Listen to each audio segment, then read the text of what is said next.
Hello, Ate QQ. It's Christmas 2023.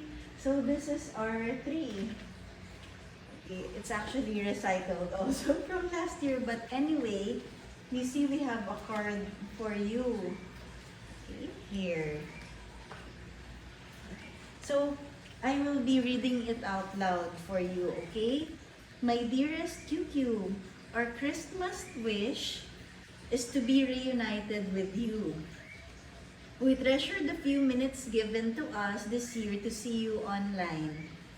We miss you and we love you. For this Christmas, I'm gifting you a jade beads bracelet.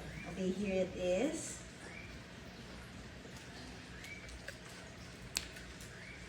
There.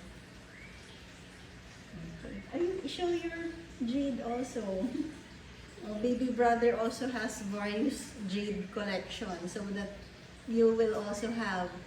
Okay, so I'm gifting you this and you may adjust it to your size, okay, because this one is big. Okay, so we just have to resize it. So and as it has extra beads, okay, we will have matching bracelets, as mother, daughter, and with baby brother. So we hope you will like this. Okay, and when you receive, especially when you receive it in the future. So remember, we love you from your Mama Anna. And your baby brother also wrote something for your card. Dear Ate Kiki, I really miss you and I wish you were with me and Merry Christmas. Okay. So I let baby brother choose a bracelet for you. You want to show the one you chose for Ate Kiki?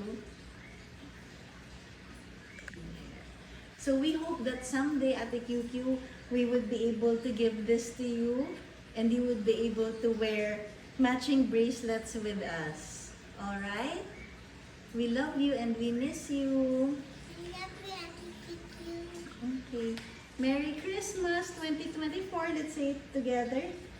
Merry Christmas!